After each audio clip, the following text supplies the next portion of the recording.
Selamat pagi dan salam sejahtera bagi kita semua. Perkenalkan kami dari kelompok 12 dengan beranggotakan saya Angelina Silalahi dengan NIM 261 2010 50. Dan saya Meta Evalina dengan NIM 206 120 1039. Baiklah, di video kali ini kami akan mempresentasikan materi kami yang berjudul mengenai pengorganisasian dan revisi pesan bisnis yang dibawa bimbingan oleh Bapak Masirun SEMSI. Baiklah, di sini saya akan menjelaskan teori kami. Yang pertama mengenai pengorganisasian pesan. Setelah merencanakan pesan, langkah selanjutnya menuangkan pesan tersebut. Khususnya dalam bentuk tulisan dapat pula diterapkan untuk komunikasi secara lisan. Dimulai dengan menyusun kata-kata, kalimat, paragraf, dan keterangan yang dapat membantu mengekspresikan ide pokok. Hal-hal yang menyebabkan pesan tidak terorganisir dengan baik. Yang pertama, bertele-tele. Pada saat membuat pesan bisnis, buatlah sebaik mungkin menggunakan bahasa yang benar dan tepat. Jangan menggunakan bahasa yang dapat membuat audiens kebingungan dan tidak paham isi dari pesan tersebut. Yang kedua, masukkan bahasa-bahasa yang baik. Dalam pembuatan pesan, gunakanlah bahasa-bahasa yang baku, bahasa-bahasa yang efektif. Yang ketiga, menyajikan ide-ide yang tidak logis. Jadi, pada saat pembuatan pesan, janganlah menggunakan ide-ide yang tidak efektif atau yang tidak masuk akal, karena akan dapat membuat audiens tidak mengerti akan tujuan atau isi dari pesan bisnis tersebut. Yang keempat, informasi penting kadangkala tidak termasuk dalam isi. Jadi, pada saat membuat pesan, masukkanlah informasi-informasi penting yang ingin disampaikan kepada audiens. Jadi, isi pesan tersebut adalah informasi-informasi penting bagi audiens sesuai dengan tujuan dari pesan tersebut, agar pesan tersebut terorganisir dengan baik. Bagian B-nya, pentingnya pengorganisiran yang baik. Yang pertama, pengorganisasian yang baik dapat membantu audiens memahami pesan. Jadi sebaiknya buatlah pesan yang menarik, baik, jelas, sehingga audiens dapat lebih mudah lama memahami atau mengorganisir pesan. Yang kedua, menghemat waktu. Apabila pengorganisasian pesan yang dibuat baik dan dapat dipahami dengan cepat oleh audiens, maka akan menghemat waktu dalam melakukan kegiatan atau aktivitas.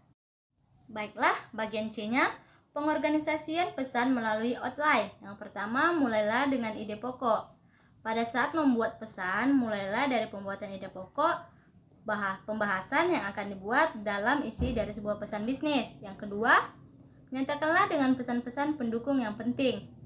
Pada saat membuat isi pesan bisnis, cantumkanlah hal-hal yang dapat mendukung isi dari pesan bisnis yang sesuai dengan tujuan pesan bisnis. Bagian D, mencantumkan urutan dengan rencana operasional, yang dimana ada dua pendekatan. Yang pertama itu adalah pendekatan langsung, disebut juga dengan pendekatan deduktif, yaitu ide pokok muncul paling awal, dibuktikan dengan adanya bukti pendukungnya. Yang kedua, pendekatan tidak langsung atau juga disebut dengan pendekatan induktif, yaitu bukti-bukti muncul lebih dulu kemudian baru ide pokoknya. Selanjutnya E, memilih rencana organisasional yang paling tepat. Yang A, direct request, yaitu penyampaian secara langsung, misalnya memo dan surat. Yang B, pesan-pesan rutin, good news dan goodwill. Yang C, pesan-pesan bad news. Yang D, pesan-pesan persuasif bila audiens sangat tidak tertarik pada pesan-pesan yang Anda sampaikan.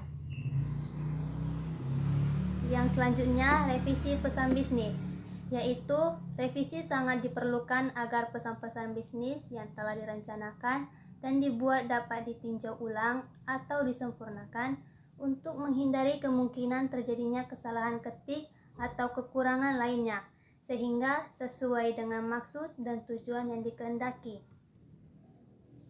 Setelah tahap perencanaan, pengorganisasian, dan pembuatan atau penulisan pesan-pesan bisnis, langkah selanjutnya adalah melakukan koreksi, penyempurnaan atau perbaikan atau revisi terhadap pesan-pesan bisnis.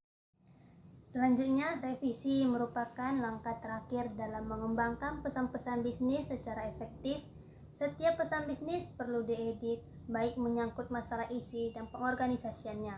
Gaya penulisan yang efektif dimulai dengan pemilihan kata yang tepat. Dalam pemilihan kata perlu diperhatikan antara lain memilih kata yang sudah familiar atau sudah dikenal secara umum, singkat dan dihindarkan dari kata yang memiliki makna sulit. Cukup sekian presentasi dari kami. Apabila ada kesalahan kata, kami mohon maaf. Terima kasih. Selamat pagi.